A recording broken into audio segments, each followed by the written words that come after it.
Hello दोस्तों, welcome to our channel railway aspirant. हम आज सेकंड क्लास है। फर्स्ट क्लास कर चुके हैं, उसमें 50 क्वेश्चन तक करवा दिए हैं। ठीक है, आज 51 से लेकर देखते हैं कितना दूर जाएगा। ठीक है, आज सेकंड क्लास है, बने रहिएगा और प्लीज़ चैनल को लाइक और सब्सक्राइब जरूर कीजिएगा। फर्स्ट वीडियो बना रहा हूँ और मैं वेस्ट बंगाल से हूँ। थोड़ा बहुत आप लोगों को हो सकता है कि प्रॉब्लम हो, तो थोड़ा सा एडजस्ट कर लीजिएगा। चलिए स्टार्ट करते हैं। 51 क्वेश्चन। केंद्रक के चारों ओर जेली जैसी पदार्थ को कोशिका द्रव कहते हैं। क्या? केंद्रक के चारों ओर जो जेली जैसी पदार्थ होता है उसे क्या कहते हैं? कोशिका द्रव। देखिए, मैं खुद भी ये याद कर रहा हूँ, आप भी याद कीजिए। मैं भी जैसे आप लोगों के पास ही मैं पढ़ा नहीं हूँ, फिर से पढ़ रहा हूँ, रिवीजन कर रहा हूँ। आप भी याद करने का कोशिश करिए, मैं भी करता हूँ। ठीक है, वीडियो थोड़ा सा लंबा हो सकता है, बट आपको ऐसा होना चाहिए कि आपको याद हो जाए। ठीक है, नेक्स्ट क्वेश्चन। जल एवं खनिज वाहिनिकाओं के द्वारा पत्ती तक पहुँचती है। तो जल एवं खनिज वाहिनिकाओं के द्वारा पत्ती तक पहुँचती है। 53। पौधा नाइट्रोजन जो नाइट्रेट के रूप में जीवाणुओं की मदद से उपयोग करता है। जो पौधे में क्यों नाइट्रोजन तो वो डायरेक्ट नहीं लेते हैं, वो नाइट्रेट लेते हैं। तो नाइट्रेट कैसे मिलता है उनको? जीवाणुओं की मदद से उसे नाइट्रेट मिलता है, वही यही का कहा गया। 54। कीटभक्षी पादप। पहले समझ लेते हैं कीटभक्षी पादप क्या होता है। कीटभक्षी पादप वो है जिनको नाइट्रोजन की कमी हो जाती है। नाइट्रोजन की कमी होने के कारण ही ये क्या करते हैं, ये कीटों को खाते हैं, जिससे उनका नाइट्रोजन का जो लेवल है वो बना रहे। ठीक है, तो कीटभक्षी पादप जो है वो कौन कौन है? एक है बंस, फ्लाई, ट्रिप और सनड्राइव। ठीक है, नेक्स्ट क्वेश्चन 55। कवक जो है वो नम और उष्ण जगह में उगते हैं। ठीक है, नेक्स्ट क्वेश्चन 56। जटिल खाद्य पदार्थ को सरल पदार्थ में परिवर्तन या टूटना को विखंडन तथा ये प्रक्रम को पाचन कहते हैं। ठीक है, तो जटिल पदार्थ जब सरल पदार्थ में टूटता है उसे विखंडन कहते हैं, और ये जो प्रोसेस चल रहा है ना, इसको पाचन कहते हैं। Next question. मधुमक्खी एवं गुंजन जिसे हमिंग बर्ड कहते हैं, दुनिया का सबसे छोटा पक्षी है। तो मधुमक्खी और गुंजन अपना जो पौधे के मकरंद से भोजन प्राप्त करता है। तो पौधे का जो मकरंद है ना, उससे भोजन प्राप्त करता है कौन? मधुमक्खी और गुंजन पक्षी। गुंजन पक्षी को क्या कहते हैं? Humming bird. नेक्स्ट क्वेश्चन वही है कि 58। मधुमक्खी अपना शहद भी मकरंद से ही प्राप्त करता है। मधुमक्खी जो अपना शहद है वो मकरंद से ही प्राप्त करता है। नेक्स्ट क्वेश्चन स्टारफिश 59 का क्वेश्चन है। स्टारफिश एक ऐसा जीव है जो अपना भोजन अपने आमाशय से बाहर निकलकर ग्रहण करता है। स्टारफिश एक ऐसा जीव है जो अपना भोजन आमाशय से बाहर निकलकर ग्रहण करता है। ठीक है, 60 नंबर क्वेश्चन में चले जाइए। ये सब मुझे याद हो गया, देखिए आपको याद हुआ है कि नहीं। अगर नहीं याद हुआ है तो फिर से वीडियो देखिएगा। ठीक है, मंड को शर्करा में परिवर्तित करा जा सकता है। ठीक है, मंड को शर्करा में परिवर्तित करा जा सकता है। ठीक है, नेक्स्ट 61। आमाशय के अतिरिक्त पदार्थ की सुरक्षा श्लेष्मा झिल्ली के द्वारा होता है। देखिए, आमाशय में क्या रहता है? HCl। तो HCl क्या कर सकता है? तो HCl तो बहुत तेज अम्ल है, ये क्या कर सकता है? ये आप अगर श्लेष्मा झिल्ली ना रहे तो ये आपका पेट में छेद कर सकता है। इसीलिए जो आमाशय को बचाने के लिए, ठीक है, उसके अंदर एक झिल्ली जैसी पदार्थ रहती है जिसको श्लेष्मा झिल्ली कहते हैं। Next question 62। आमाशय हल्की पीली रंग की होती है, सॉरी अग्नाशय हल्की पीली रंग की होती है। ये कहाँ पर रहती है? वो आमाशय के जस्ट नीचे रहता है, ठीक है, वही कहा गया है 62 में। 63 में देखिए, प्रथम बार ब्यूमॉन्ड ने देखा आमाशय भोजन की मंथन करता है। Very important question. पहली बार किसने देखा कि आमाशय भोजन की मंथन करता है? तो ब्यूमॉन्ड ने देखा था। नेक्स्ट क्वेश्चन, क्षुद्रांत की आंतरिक भित्ति में उंगली के समान संरचना होती है जिससे पचित भोजन का अवशोषण होता है। इसे दीर्घरोम या रसांकुर अथवा विली कहते हैं। देखिए, जो क्षुद्रांतों में एक उंगली जैसा संरचना पाई जाती है जिसे क्या कहते हैं? जिसे विली कहते हैं या दीर्घरोम कहते हैं। जो क्या करता है? जो पचित भोजन जो है उसको अवशोषण करता है। Next question 65। अवशोषित पदार्थ का स्थानांतरण रुधिर वाहियाओं के द्वारा होता है, ठीक है। जो अवशोषित पदार्थ का जो स्थानांतरण होता है ना, वो रुधिर वाहियाओं के द्वारा होता है, ठीक है। Next question 66। अवशोषित पदार्थ का जटिल पदार्थ में चेंज होना को स्वांगीकरण कहते हैं।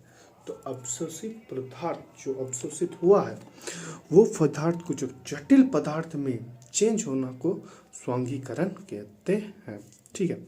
Next question 67। शाकाहारी की आमाशय में रुमेन होता है जो 4 चेम्बर में बटा होता है। तो शाकाहारी के आमाशय में कितना चेम्बर होता है? 4 चेम्बर, जिसे क्या कहते हैं? रुमेन कहते हैं।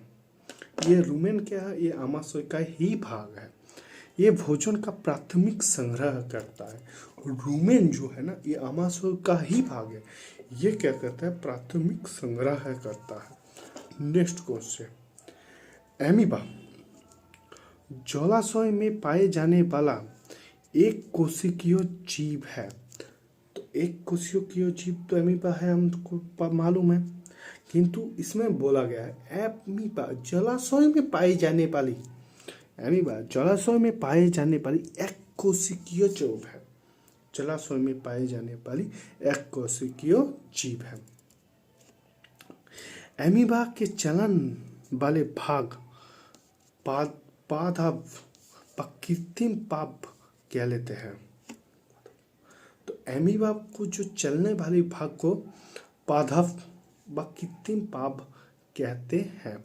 एमीबा अपने भोजन खाद्य धानी के द्वारा अंतर्ग्रहण करता है। किसके द्वारा? खाद्य धानी के द्वारा अंतर्ग्रहण करता है।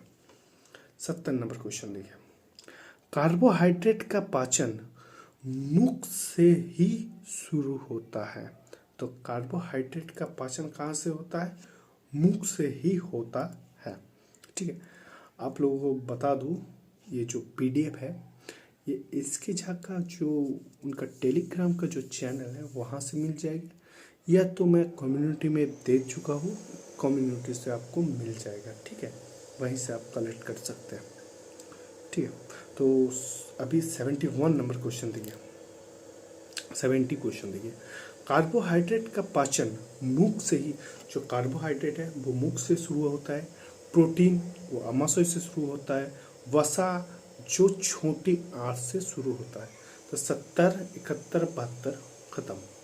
73 देखिए, डॉक्टरी थर्मोमीटर जो है उसका पारास व रेंज जो होता है वो 35 डिग्री सेल्सियस से 42 डिग्री सेल्सियस होता है, या फ़ारेनहाइट में बोले कि 34 से लेकर 108 तक, सॉरी 34 बोले 94 से लेकर 108 फ़ारेनहाइट तक होता है, ठीक है। थर्मोमीटर सही मापने के लिए ऊर्ध्वाधर रखा जाता है। देखिए, जो थर्मोमीटर को सही रूप से आपको प्रयोग करना है ना, तो उसको ऊर्ध्वाधर के रूप में आपको प्रयोग करना पड़ेगा, वरना नहीं होगा। ठीक है। 75 वे प्रक्रम जिसमें उष्मा किसी वस्तु के गर्म सिरे से ठंडे सिरे की ओर स्थानांतरित तो होता है, उसे चालन कहते हैं। देखिए, हमको जानते हैं उष्मा को जो परिवहन करता है वो 3 विधियों से होता है। एक चालन, एक होता है संवहन, 3 होता है विकिरण। ठीक है। चालन क्या करता है, इसमें जो कणा है वो मूव नहीं करता है। ठीक है। एक सिरे से दूसरे सिरे तक जो ताप है वो जाता है, बट उसमें उनका कण भाग नहीं लेता है। बट संवहन में वो क्या करता है, उसका जो कण है वो भाग लेता है, वो एक स्थान से दूसरे स्थान तक जाता है। और विकिरण में कोई माध्यम की जरूरत नहीं होती है। ठीक है। अभी देखिए, वे प्रकरण जिसमें उष्मा किसी वस्तु को गर्म सिरे से ठंडे सिरे की ओर स्थानांतरित होता है, उसे चालन कहते हैं। ठीक है।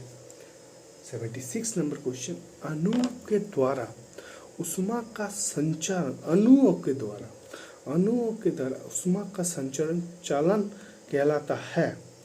तो अणुओं की गति के कारण, अणु की हम क्या बता रहे थे, देखिए, अणुओं की गति के कारण उष्मा का संचारण संवहन कहलाता है। ठीक है। नेक्स्ट क्वेश्चन 77, एसिड शब्द का लैटिन जो शब्द है वो एसिडम से हुआ है, तो खास ये नहीं है, ये सब खास है। 78 देखिए, हल्दी, लिटेमस, गुड़हल की पंखुड़ियाँ जो है इत्यादि वो प्राकृतिक सूचक है। और मिथाइल ऑरेंज फेनोप्थलीन एक कृत्रिम सूचक है, किसका, एसिड का। तो एसिड या बेस हो, इसको पहचानने के लिए कृत्रिम सूचक क्या क्या है, मिथाइल ऑरेंज, फेनोप्थलीन एक्सेट्रा। और हल्दी, लिटेमस, गुड़हल की पंखुड़ियाँ जो है वो प्राकृतिक सूचक है। ठीक है। नेक्स्ट क्वेश्चन 79, लिटेमस पत्रों की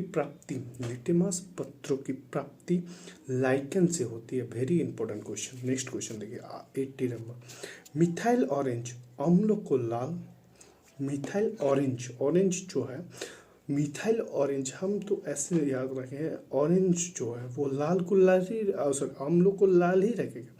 और पीला और आपका जो है क्षार को पीला बना देगा। ठीक है। क्षार को क्या, पीला। देखिए, ऑरेंज किस रंग का होता है, पीले रंग का होता है, तो वो क्षार को तो पीला बना हीगा, बट जो अम्लों को है वो लाल बनाएगा। ठीक है।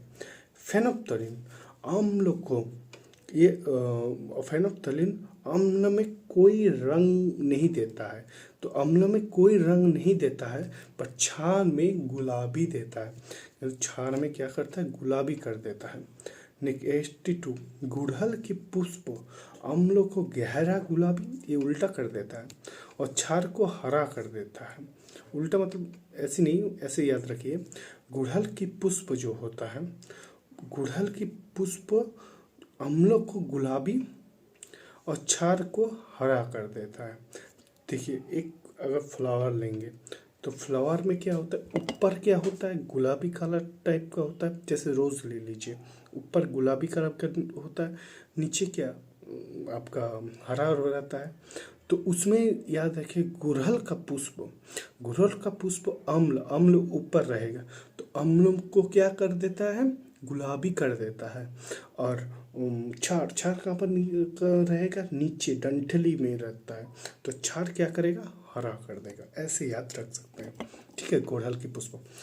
हल्दी अम्लों को नीला या पीला कर देता है, और क्षार को लाल कर देता है, ये उल्टा करता है। ठीक है। एक कैसे उल्टा करता है, ये आपका जो आपका लिटमस पत्र है ना, वो क्या करता है, वो अम्ल को लाल कर देता है और क्षार को नीला। और ये ठीक उल्टा करता है हल्दी, ये क्या करता है, अम्ल को नीला या पीला कर देता है, और क्षार को क्या कर देता है, क्षार को लाल कर देता है। कि उल्टा करता है हल्दी। ठीक है, देखिए नीचे लिखा भी है, लिटमस पत्र के विपरीत रंग देता है। ठीक है, नेक्स्ट क्वेश्चन देखिए 84, उदासीनीकरण अभिक्रिया में सदैव ऊष्मा निकलता है, माने ऊष्मा छेपी है, ऊष्मा छेपी अभिक्रिया है। उदासीकरण क्या कैसे प्रक्रिया है, ऊष्मा छेपी।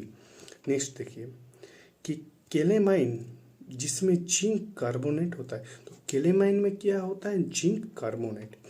86 देखिए, वे परिवर्तन जिसमें नए पदार्थों का निर्माण होता है, वह परिवर्तन जिसमें नए पदार्थों का निर्माण होता है तथा उसे पुनः मूल घटकों में नहीं लाया जा सकता है, उसे रासायनिक परिवर्तन कहते हैं। तो रासायनिक परिवर्तन क्या ना है, जो क्या होता है, जो माने पुनः नहीं, आप परिवर्तन तो कर देंगे, पुनः उसे प्राप्त नहीं कर पाएंगे, उसको ही क्या कहते हैं, रासायनिक परिवर्तन कहते हैं। ठीक है, 87, जंग लगने के लिए O2 प्लस जल अर्थात जलीय वाष्प दोनों की आवश्यकता होती है। ये जल लगने के लिए एक ऑक्सीजन प्लस जल लगता है, ये दोनों मिलकर के, ये दोनों को ही जलीय वाष्प कहते हैं। ये इसको ही जलीय वाष्प कहते हैं, इससे ही जंग लगता है। ठीक है, लवणयुक्त जल में जंग लगने की प्रक्रम की दर बढ़ जाता है, लवणयुक्त जल में जंग की जो दर है वो बढ़ जाता है। नेक्स्ट 89, ईस्ट वायु के अनुपस्थिति में सुक्रज को इथाइल अल्कोहल तथा CO2 में चेंज कर देता है, यही अभिक्रिया को किण्वन कहते हैं। किण्वन क्या है, ईस्ट की अनुपस्थिति में इथाइल अल्कोहल को CO2 में चेंज करता है, और यही अभिक्रिया को आपका किण्वन कहता है। ठीक है, ऑक्सीजन, नेक्स्ट 90 क्वेश्चन, ऑक्सीजन से समृद्ध वायु को शरीर के अंदर लेना अंतःशोषण, ऑक्सीजन से समृद्ध वायु को शरीर के अंदर लेना ऑक्सीशोषण माने अंतःशोषण, तथा CO2 युक्त वायु को, ये जो CO2 युक्त वायु है, CO2 युक्त वायु को बाहर निकलना उच्छाभिषण कहलाता है। ठीक है, नेक्स्ट क्वेश्चन 91, अंत श्वसन के समय पसलियों ऊपर और बाहर की ओर गति करता है और डायफ्राम नीचे की ओर गति करता है। अंत श्वसन के समय पसलियाँ ऊपर और बाहर की ओर गति करता है और डायफ्राम नीचे की ओर गति करता है। कीटों में श्वास रंध्र के माध्यम से होता है। तो कीटों में जो श्वास रंध्र के माध्यम से होता है तथा गैसों की विनिमय के लिए वायु नलिका का जाल बिछा होता है। क्या, वायु नलिका का जाल बिछा रहता है। ठीक है, जाल बिछा रहता है जो श्वास प्रणाली कहलाता है, जो क्या कहलाता है, श्वास प्रणाली। नेक्स्ट देखिए 93, मछली के क्लोम में रक्त वाहिनिकाओं की संख्या अधिक होती है। तो मछलियों की जो क्लोम होता है उसमें रक्त वाहिनियों की संख्या क्या होता है, अधिक होता है, जो गैसों की विनिमय का कार्य करता है, जो गैसों की विनिमय में कार्य करता है। देखिए 93 क्या बोल रहा है, मछलियों के कोलम में रक्त वाहिनिकाओं की संख्या अधिक होती है जो गैसीय विनिमय की कार्य करता है। तो मछलियों में कोलम में रक्त वाहिनियों की संख्या ज़्यादा होती है, काहे कि इसमें गैसीय विनिमय होता है। नेक्स्ट क्वेश्चन 94, अवायवीय श्वसन का अंतिम उत्पाद, अवायवीय श्वसन का अंतिम उत्पाद क्या होता है, इथाइल अल्कोहल। देखिए जो जिसमें एकदम वायु नहीं होता, एकदम ऑक्सीजन नहीं होता, उसमें क्या होता है, उसमें इथाइल अल्कोहल बनता है। और जिसमें मन आंशिक वायु होता है उसमें लैक्टिक एसिड बन जाता है। ठीक है, नेक्स्ट क्वेश्चन। रक्त एक तरल से बना हुआ है जिसे प्लाज्मा कहते हैं। 96। रक्त के थक्का बनाने में पट्टिकाणु माने प्लेटलेट्स का अहम भूमिका है। तो रक्त के थक्का बनाने में पट्टिकाणु माने प्लेटलेट्स का अहम भूमिका है। 97। रक्तचाप जो है वो रक्तचाप मापी या स्फगनोमीटर से मापा जाता है। रक्तचाप मापी या स्फगनोमीटर से मापा जा सकता है। नेक्स्ट 98। धमनी से शिरा में रक्त का स्थानांतरण केशिका के द्वारा होता है। किसके द्वारा? केशिका के द्वारा होता है।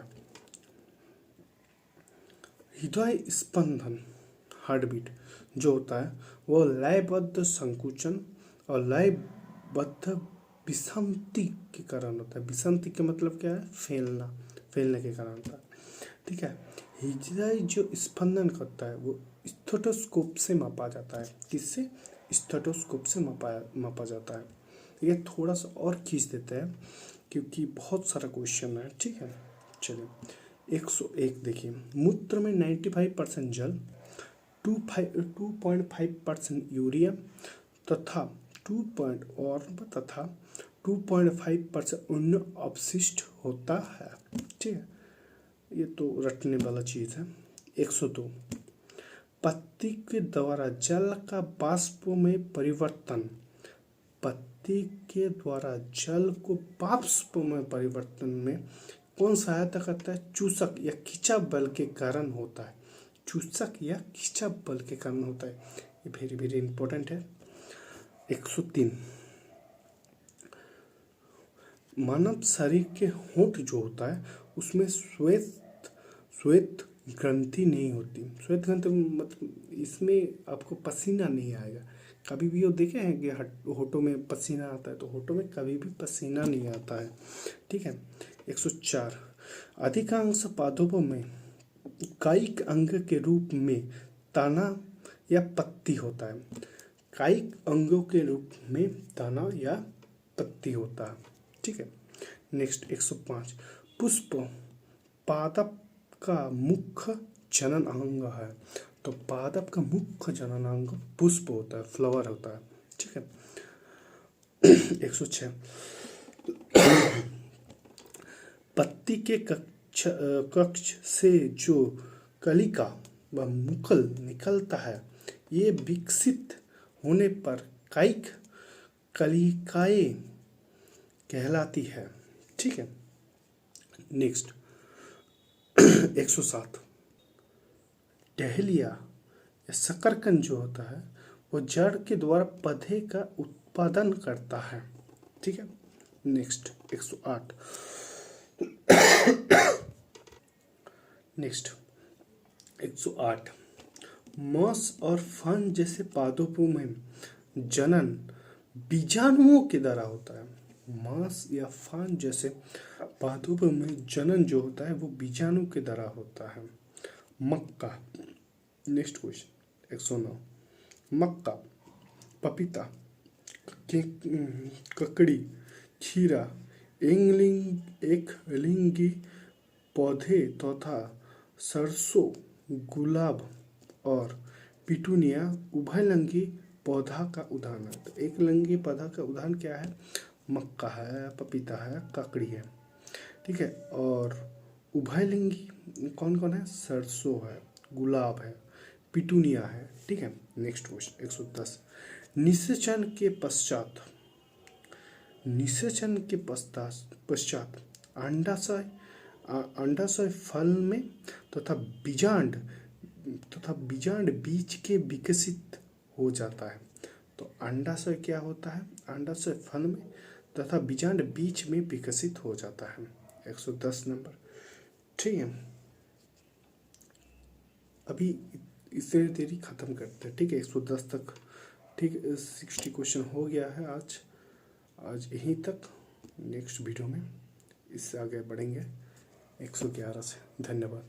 प्लीज़ चैनल को सब्सक्राइब कर दीजिए, सपोर्ट दिखाइए प्लीज़।